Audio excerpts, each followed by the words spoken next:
a big day today, people. Hope you're having a fantastic Friday today. Papa Gut, Moist Critical, Boogie 2988, if that's the last four numbers. Hopefully I'll call you on the phone one day, man. We'll have a little chat. There's also Dr. Todd Grande, Nikado Avocado, and more people. The big one, H3 as well too, and many more. Everyone seems to have a mental illness or is really crazy sick on YouTube. What I mean by that is there's been a lot of digging in the pot lately, and that's really what I think makes people feel good. You gotta look into yourself and feel good first, I think, before you get all that. But once you do, it just starts accumulating, which is good. Positivity can lead to good experiences. Being too selfish can also lead to a lot of crazy experiences. Epic Pranks is really cool. They give away money consistently. Mr. Beast does as well too. He just lives his life working for what he does. Boogie 2988. I know there's been controversy around him. I'm not here to talk about that today. Boogie 2988 worked the algorithm, worked really well. He's seen it more as a job in the beginning, I think, for YouTube, and then just thought, hey, look, I can get a reaction out of people if I make a wild video. And I feel he's pushed himself down a lot, and I guess it makes him feel more humble and accepting of other problems in life. The good energies, I hope that he finds one day. He seems to be doing really good. I mean, Boogie 2988's updated himself a lot by working with the algorithm again, sort of going back to the good old days of YouTube. Now, I'm not a person that watches all the time, but I have watched. I remember when the crazy YouTuber went to his house, and I guess he was sick and tired of stuff, went a little crazy, and I think we understand the fact of that, why that happened. Shooting a gun is terrifying anyways. The point is, do we know what the intentions are of someone? And to say, oh no, we don't, well, look inside of your gut. Like, it tells you a lot more of the truth than you think. I think that if we use our brain and our gut together, our heart, it really leads you towards a better path. We all have some type of crazy similarities, like Kenneth Copeland. Looking at that man seems psychopathic and scary. I wouldn't say to the extent of him,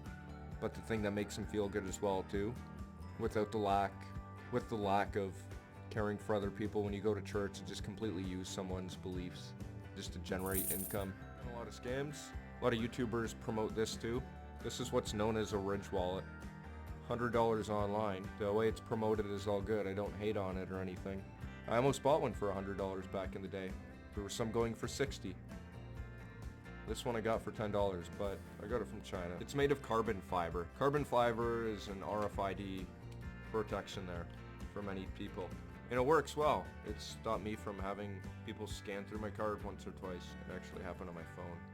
Didn't go through because I actually needed to say that I had to go through. So Papa Gut, he's doing a really good job. I do think he's a bit confused though sometimes when he meets certain people, and it's totally understandable. For an example with Papa Gut, when it had to do with Trisha Paytas and Ethan Klein, I feel like borderline personality disorder.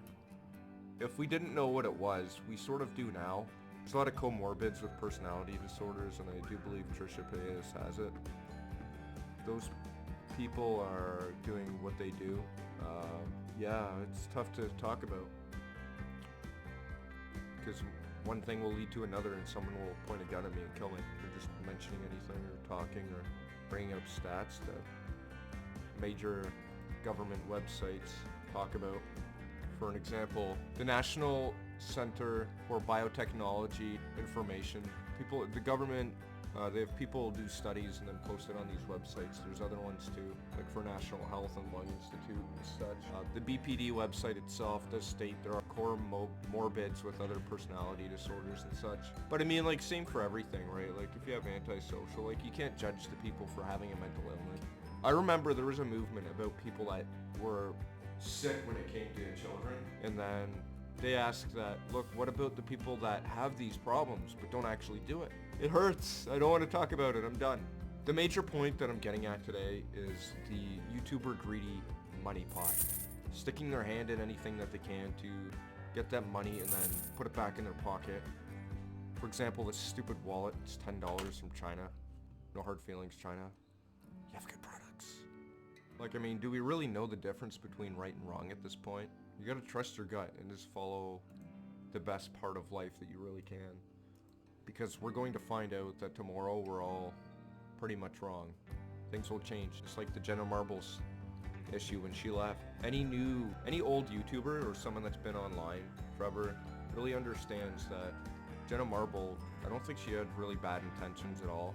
She made really funny content and sad to see someone having to go. She's giving remorse to the bad stuff that happened. And maybe that's why there's controversy. No one wants to say that to say that they went against someone's moral code and did something wrong is bad. Although we go against our own moral code sometimes. Now, someone else can make a video about this being the world's biggest iceberg out there, and I would feel really thankful that they did. Personally, I'm working really hard in other ways, and I'd just be thankful that anyone even liked my video or commented on it or subscribed. Thank you.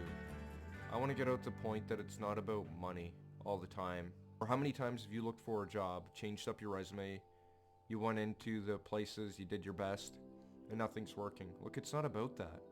The feeling you put into it of being whole is really what makes that change in it, and then that way you actually fucking have something happening in life. Instead of being a couch potato and just sitting down and farting for the entire day, then create friends. I think YouTube is part of my personality.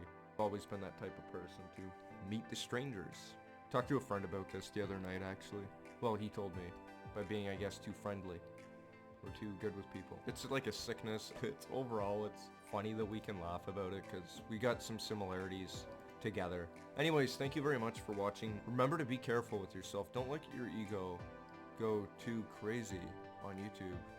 Let this be like a mystical time of gathering yourself together and making sure that you feel whole. That's what YouTube's about, as a whole. Same with any other job. If you feel that when you do a job, you'll do really good. You'll have so much more good opportunities in your life.